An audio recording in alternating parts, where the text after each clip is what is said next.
വയനാട്ടിലെ ഉരുൾപൊട്ടൽ അപകടത്തിന് പിന്നാലെ ആരും ശ്രദ്ധിക്കാതെ പോയ വളരെ വലിയൊരു അപകടം കൂടി പതിയിരിക്കുകയാണ്. ഉരുൾപൊട്ടലിനിടെ മണ്ണിനടിയിൽ പുതഞ്ഞു കിടക്കുന്ന ഗ്യാസ് സിലിണ്ടറുകളാണ് ഇപ്പോൾ വയനാടിനെ മുഴുവനായി ഇല്ലാതാക്കാൻ കിടക്കുന്ന മറ്റൊരു ഭീഷണി എന്ന വിവരങ്ങൾ പുറത്തുവരികയാണ്. നിലവിൽ ദുരന്തത്തിൽ അകപ്പെട്ട മനുഷ്യജീവനെ തിരയാൻ നേരം മണ്ണുമാന്തി യന്ത്രം ഉപയോഗിക്കുമ്പോൾ പലപ്പോഴും ഇത്തരം ഗ്യാസ് സിലിണ്ടറുകളിൽ വന്ന് തട്ടുകയാണ് എന്നാണ് വിവരങ്ങൾ. അതുകൊണ്ട് തന്നെ വളരെ കരുതലോടെ തന്നെ ഇപ്പോൾ മണ്ണുമാന്തി യന്ത്രങ്ങൾ ഇപ്പോൾ ദുരന്തഭൂമിയിൽ ഉപയോഗിക്കുകയാണ്. വീടുകൾ തകർന്നപ്പോൾ തന്നെ ഒഴുകിയെത്തിയ ഗ്യാസ് സിലിണ്ടറുകളാണ് ഇപ്പോൾ മണ്ണിനടിയിൽ പുതഞ്ഞ് രക്ഷാപ്രവർത്തനത്തിന് ഏറെ വെല്ലുവിളി സൃഷ്ടിക്കുന്നത്.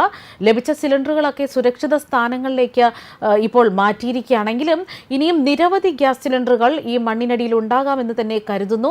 അങ്ങനെയെങ്കിൽ ഇനിയുള്ള ദിവസങ്ങളിൽ അവിടുത്തെ ജനങ്ങൾക്ക് ഇത് ഏറെ ഭീഷണിയാകുമെന്ന് തന്നെയാണ് പുറത്തുവരുന്ന വിവരങ്ങളൊക്കെ.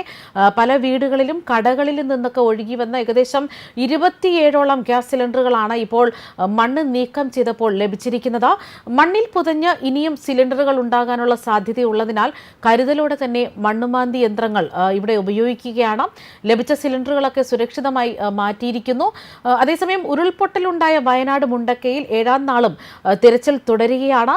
ജില്ലാ ഭരണകൂടം ആവശ്യപ്പെടുന്നതുവരെ തിരച്ചിൽ തുടരുമെന്ന് തന്നെയാണ് സൈന്യം അറിയിക്കുന്നത്. ഘട്ടം ഘട്ടമായി തിരച്ചിൽ പ്രവർത്തനവും സംസ്ഥാന ഭരണകൂടത്തിന് കൈമാറാനാണ് സൈന്യത്തിന്റെ തീരുമാനം. തിരച്ചിൽ നടത്തുന്ന ഓരോ സംഘത്തിലും ഫയർഫോഴ്സ്, NDRF, SDRF എന്നിവരും കൂടെയുണ്ട്. കൂട്ടത്തോടെ മൃതദേഹങ്ങൾ കണ്ടെടുത്ത ഇടങ്ങൾ കേന്ദ്രീകരിച്ച് പരിശോധന തുടരുകയാണ്. രക്ഷപ്പെട്ടവരും ബന്ധുക്കളുമൊക്കെ എത്തി മൃതദേഹങ്ങൾ ഉണ്ടെന്ന് പറയുന്ന ഇടങ്ങളും തിരച്ചിൽ നടത്തുന്നു. തമിഴ്നാടിന്റെ സംഘവും സഹായത്തിനായി എത്തിയിരിക്കുകയാണ്. തമിഴ്നാടിന്റെ 5 കെഡാവർ ഡോഗുകളെയും ഇക്കഴിഞ്ഞ ദിവസം തിരച്ചിലിന് ഉപയോഗിച്ചിരിക്കുന്നു. അതേസമയം ചാലിയാർ പുഴയിലൂടെ നിരവധി സിലിണ്ടറുകൾ ഒഴുകി വന്നിരുന്നു. ഇതിന്റെ കരയിൽ താമസിക്കുന്നത് ആദിവാസികളാണ്. ഒഴുകിയെത്തുന്ന വസ്തു എന്തെന്നറിയാനുള്ള കൗതുകത്തിൽ കുട്ടികളടക്കം സിലിണ്ടർ പൊട്ടിക്കാൻ സാധ്യതയുള്ളതിനാൽ മൃതദേഹങ്ങൾ കണ്ടെത്തിയ ഉടൻ തന്നെ സിലിണ്ടറുകളും അവിടെ നിന്ന് മാറ്റാനുള്ള നീക്കം ആരംഭിക്കുമെന്ന് തന്നെ രക്ഷാപ്രവർത്തകർ പറയുകയാണ്. ഇന്നും ഡ്രോൺ, റഡാർ പരിശോധനകൾ സ്ഥലത്ത് നടത്തും. അതേസമയം വയനാട് ഉരുൾപൊട്ടലിൽ കാണാതായവർക്കുള്ള തിരച്ചിൽ ഇപ്പോഴും നടന്നുകൊണ്ടിരിക്കുന്നു.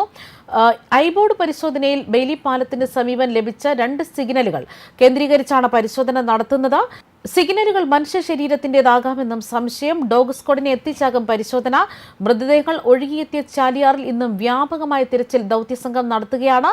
ശരീരഭാഗങ്ങൾ ഉൾപ്പെടെ ചാലിയാറിൽ നിന്നും ഇതുവരെ 233 മൃതദേഹങ്ങൾ കണ്ടെടുത്തു.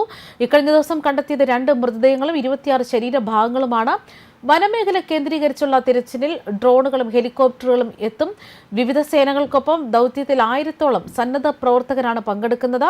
ഉരുൾപൊട്ടലിൽ മരണസംഖ്യ 359ആയി. തിരിച്ചറിയാത്ത 8 പേരുടെ മൃതദേഹം സർവ്വമത പ്രാർത്ഥനയോടെ പുതുമലയിൽ ഇക്കഴിഞ്ഞ ദിവസം രാത്രിയോടെ സംസ്കരിച്ചു. പുതുമലയിലെ ഹാരിസൺ മലയാളം ഭൂമിയിലാണ് സംസ്കാരം നടന്നത്. 64 സെന്റ് സ്ഥലമാണ് അളന്ന് തിട്ടപ്പെടുത്തിയത്. പഞ്ചായത്തിന്റെ നേതൃത്വത്തിലായിരുന്നു സംസ്കാര ചടങ്ങുകൾ നടന്നത്. ന്യൂസ് ഡെസ്ക്, കർമ്മ ന്യൂസ്.